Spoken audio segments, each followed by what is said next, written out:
Welcome to a new series of meetings with creation and creationism, hosted by Alpha Omega TV.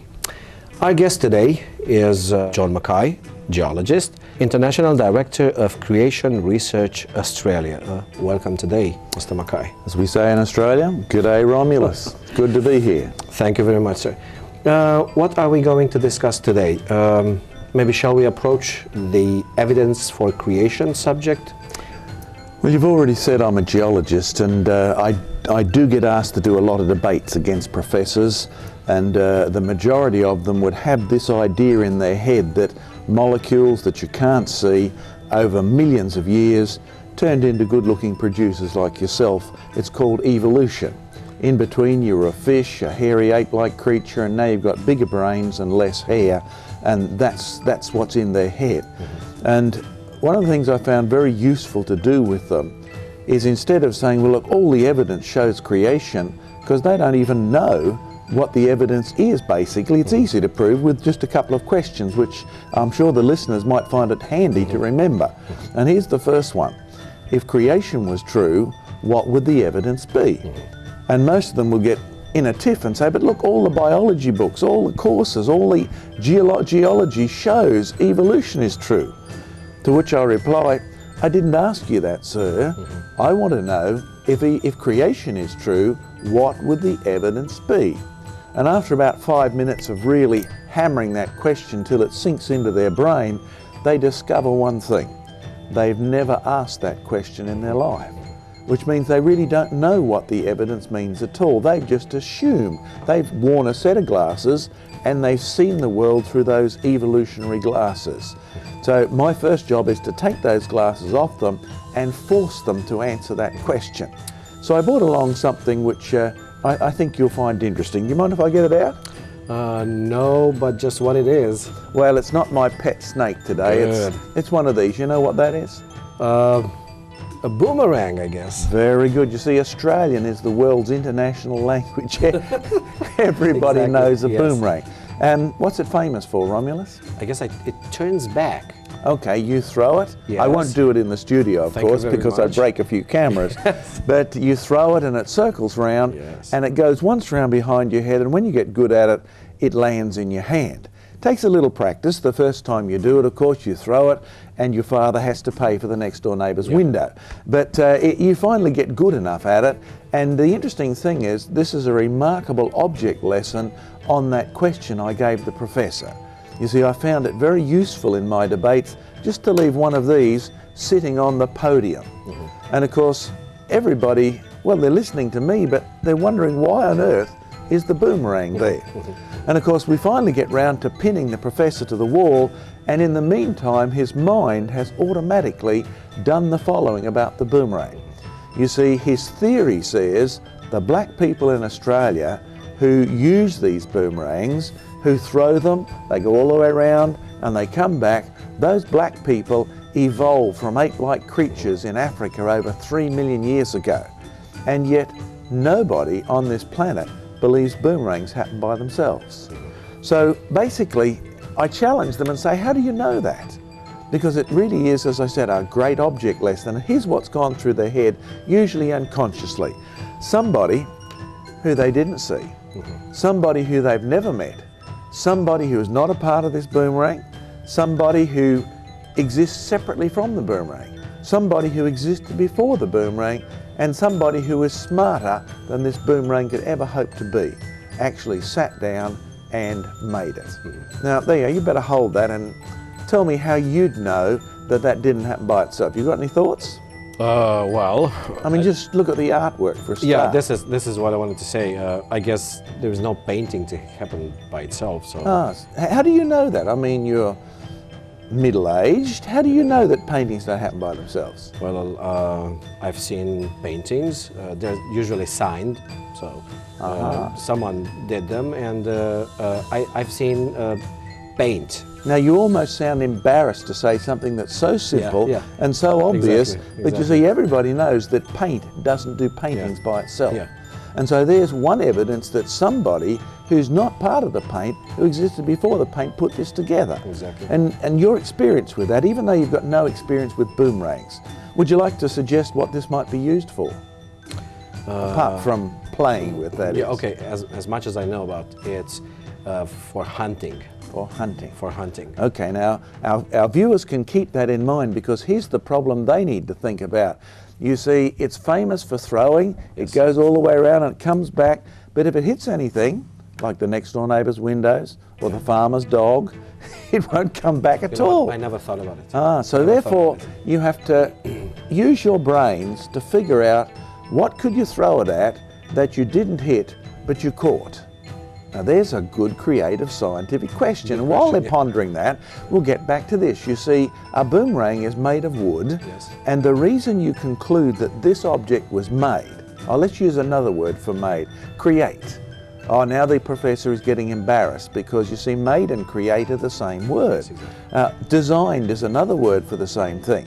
He knows that the Aboriginal took the wood from the tree and he shaped it into this boomerang. Exactly. And of course, the reason why most people can never make a boomerang, they get the shape right, but they miss these little bits, the nice little angles on the inside. See it there? Yeah. Yes. And if you get those angles wrong, it simply won't work. This is why it didn't work when we tried to Yes, make when it as you children. tried to Yes, make it as exactly. children, it didn't work because you didn't have the right information. Yeah, but we hunted one another with, but never came back.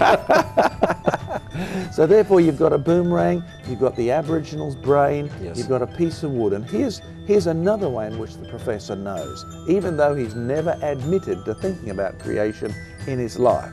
You see, the boomerang is a 100% returning object made out of wood. And the wood comes from a tree. And when you throw a tree, it doesn't come back. So the fact is, here we have a 100% returning object made out of 100% non-returning wood. Interesting. Now, can you see a commercial proposition there? Money is also one of those things which is created basically out of nothing. You see, it's not the wood that makes this come back. It's the design. It's the shape. I'm getting so closer. It wouldn't matter if you made it of wood or you made it of plastic or paper. It's the intelligence, the information. So therefore, when anybody walks into a room, they automatically know what the evidence is that this was created.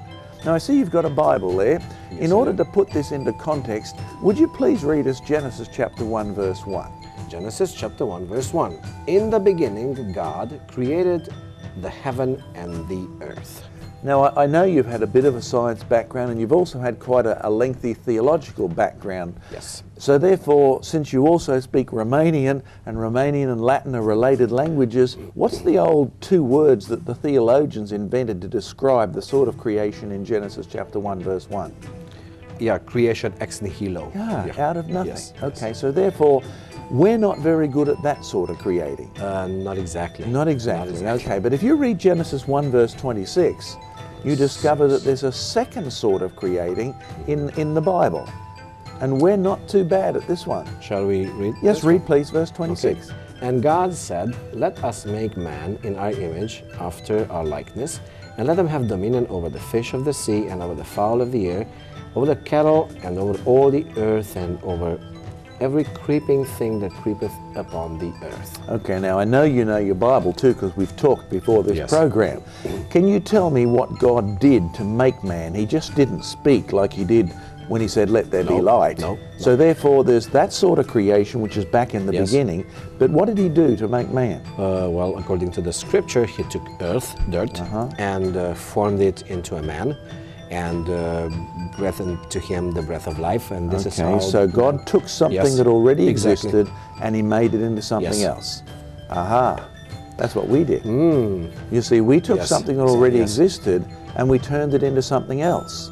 So when the professor says, oh, creation is religious and evolution, that's scientific, he doesn't even understand his own science. You see, most of our scientific procedures involve us taking something that already exists and turning it into something else. And the smarter the something else is, the more money you can make from the project. So therefore everybody actually knows the evidence of one sort of creation in the scriptures. And it's simply this: the end product has more information in it than the stuff you started with. Wood does not go around in circles and come back. Not at all. Boomerangs do. Yes. So it's not the wood that's making them do that, it's the information that makes it do that. Now, of course, how much are you willing to pay me for this boomerang, Romulus? I need money. I've got to get back to Australia. How much are you willing to pay me? Can we just get rid of the cameras? So this is off the record. Okay, I'll take $1,000 or whatever, but in reality... Not a bad price. Not a bad price for a genuine artefact. I got this from a dear old Aboriginal. So tell me, but why would you actually think of paying me for this? Because it has a value and it's valuable for me. Yes, but where is the value? Is it in the wood? No. Because you've got wood in Romania, haven't you? I could, yes, exactly. So where is the value? Well, it's in the information. Good. You see, what you have a look at in industry or any activity where we create is the bigger the difference between the information in the end product and the starting product, the more money you can make from it. Now, you can work a computer? Yes, just a little bit, but... Okay, now you've heard of Mr. Bill Gates? Oh, yes, I did. Okay, now, in computer language, he starts with zeros and ones. Yeah, he's good at it. He's very good at it, and he ends up with Windows 2010. Yeah, and he ends up with 1 and lots of zeros. One and lots of zeros in his bank account. Yes. Right. Okay, now look, how come? How much did the zeros and ones cost him? Well, fairly nothing. Nothing, that's exactly right, okay? And yet you pay $2,000 for Windows XP and all the other frills that go with it. Yeah. Now he's taken nothing and turned it into something, and you've paid for it. But you see, you're not paying for the stuff he's using. Yeah. You're paying for the information that comes out of his head. Yes, exactly. So when you have a look at the biblical account of creation, we see in our own experience what the evidence would be if you're brave enough to ask, what would the evidence be if that was true? What would the evidence be if God took dust and he made man? What would the evidence be if he took nothing and he turned it into something? Because we do the same sorts of things ourselves, and we just live in denial. That's one reason why we've got so many psychological cases. If you believe in evolution, you are denying the real world you live in, because every day you create cakes, you create cars, we are denying our own existence. Okay, go one step further. You see, for those listeners who are mathematically inclined, there's a very simple formula for recognizing a creation. Not you, of course. Okay, good. The information in the product is greater than the information in the parts. It's very simple. Yes, even for me. Even for you, that's right.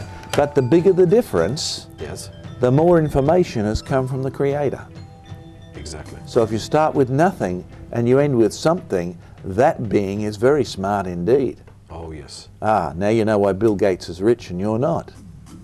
Oh, sorry. I guess yes. But it's really true, isn't it, right? Yes, it is. And so when you have to think about it, we do have even a mathematical formula to recognize a creation. Yes. So we recognize a boomerang's a creation, we recognize this glass as a creation, and we recognize the computer and the television's a creation. And yet the very people who do the maths of this and write all these lovely programs usually look in the mirror and say, aha, the evidence of millions of years of accidental changes. Foolishness. Because if you think about it, what is a human being? Well, do you remember the name of the first man in the Bible? Adam. Adam, okay. What does the Bible say he was made of? Out of dirt. Out of dirt, okay. So think carefully. A boomerang is a 100% returning object made of 100% non-returning wood. Good. If the Bible's true, what would you expect a good definition of a man to be? Let me fix it. 100% of living being made of 100% of non-living particles. Good. So when you're dead, what do you become? A bunch of non-living particles. Dust. Oh yes, dust. Ah, now you see, you can take dust as a living creature, and the dust itself doesn't do anything. But if you have been to art school, you can take that dust and mix it with plaster or water, and you can shape it into a beautiful model, a statue of a human being, right? Yeah. And then you'll put it in the oven and you get the temperature right and you'll bake it and it will come out and they'll say, "Oh, Mr. Romulus, famous artist, you know, we'll hang you in the Louvre in Paris," right? And everyone will be really impressed because of your creativity. Very good. You see, the end product is made of dust plus your skill. Exactly. It's not the dust that decided this would be the world's best sculpture, No, right? exactly. It's your information. You could have turned the dust into a children's mud pie. Exactly. Right? The dust doesn't determine anything. And the greater the difference between the information in the dust and the final product, the more credit goes to you. Question: what do you think you'd have to do to take that statue that's made of non-living dust and you've very skillfully turned it into a non-living statue? How much skill do you think it would take to get that statue to be able to walk off the podium and join us here in the studio? Do you want me to start to think about right now? We probably don't have time. Oh no. But you see, we're really beginning to answer that question by inventing robots. What is a robot?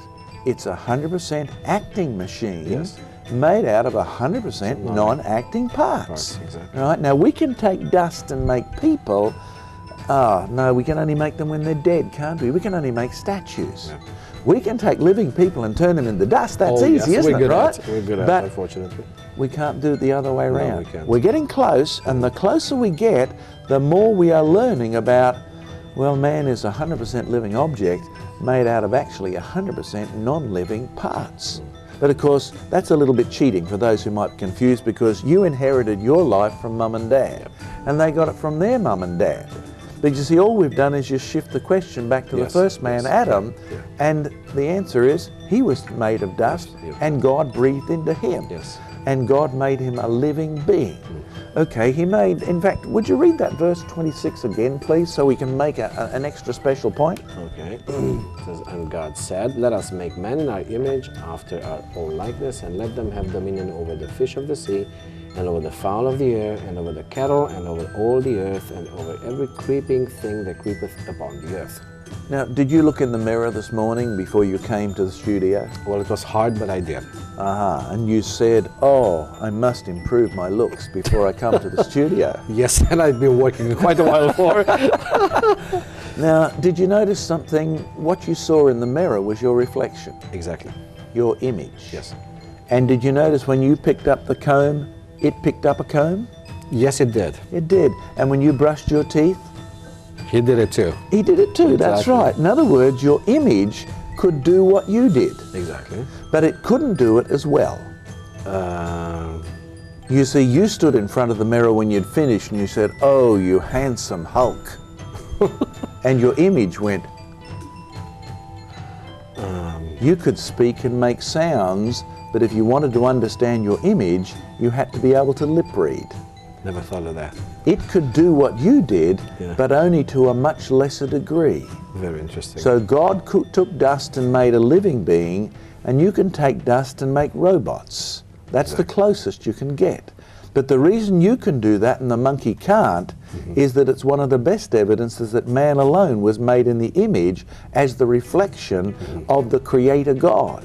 Anyone who is a Creator God, his reflection, his image, is going to be able to do what God did, but at a much lower level. That's why we can create. That's why boomerangs don't happen by themselves. That's why we could make a boomerang. And for those of the audience who may be philosophers out there, they may recognise that what we've just done is a very upgraded, Australianised version of David Hume versus Mr. Paley. You've studied a bit of philosophy? Yes, I did. Just a little. Do you remember Paley's argument in England that if you found a watch, Yes. what did it mean? That watch must have a watchmaker. Ah, good. Because a watch is made of non-living pieces, and yes. non-living pieces don't have any intelligence. They can't assemble themselves. And then there's the other side of the coin where Mr. Hume, who really was an atheistic thinker Yes. in Scotland, said, oh no, given long enough, every possible combination will occur, and therefore when you come to living creatures, life is an inevitable result of the properties of the universe. Quite the opposite of Mr. Paley. Of course, David Hume lived before we could run all these fancy chemistry experiments and try to make amino acids in test tubes. And of course, if he'd lived long enough, I would delight in debating the man with some of our evidence, because you are familiar with the latest theories of evolution, aren't you? Yes, quite a bit. You see, the theory says carbon molecules, or atoms, and hydrogen and oxygen and nitrogen, somehow, as a result of the properties of the universe, got together in a meaningful way, and voila, there you are. C'est moi. Huh? Yeah. Okay, so that's their argument. Now, can you see where they just got caught out? Or have I said it too fast for you? Now, if you can't, don't apologise, because the average professor can't either. It's gone. I feel much better. You feel much better now? Yeah. That's good. I'm glad. And the average student never sees it, even though every day they're reading the evidence that Mr. Paley is right and Mr. Hume is absolutely wrong, and the evolutionary theory shoots itself in the foot with a Magnum 44, right? The big hole. Yeah, big hole, right? And all the toes are gone. In reality, think carefully. Mr. Paley was right. Yes. You recognise a watchmaker because the bits in the watch are alive or dead. Well, the bits are dead. They're dead, so they can't organise themselves. No, they can't. But you see, the theory of evolution says the bits are made of carbon and nitrogen and hydrogen and oxygen, and they are alive or dead. They're dead. Same argument. You see, they can't organise themselves either. So when I go to the Gunflint Shales in Canada, which are regarded by the evolutionists as over 3 billion years old, right? That's not that young anymore. No, you aren't that young, but you're not that old. And you slice the cherts, and you look in there and you see tiny little cells. And your brain goes, aha, I recognise these. There's bacteria and there's algae, right? So even if you thought these were the oldest examples of cells on the planet, what you find is that they're all beautifully organised. Yes. And they are 100% organised creatures made out of 100% non-organised parts.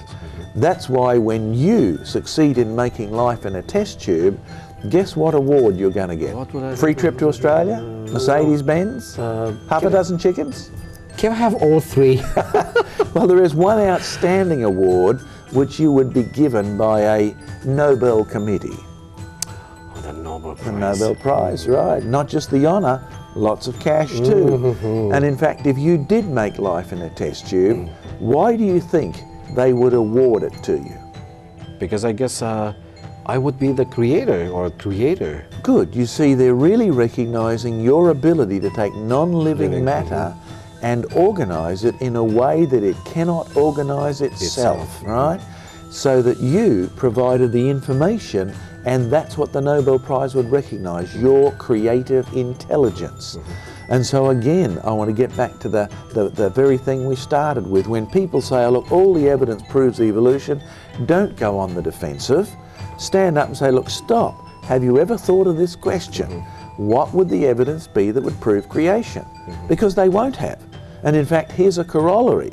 If you don't ask the right questions, you will never get the right answers. So if you want the right answers, you have to find out what the right questions are. Excellent. And if you only ask the wrong questions, don't ever expect to get anywhere near the right answers. So always be brave enough to force your opponent to admit, here is a question they haven't answered, and you'll find the evidence is all around them.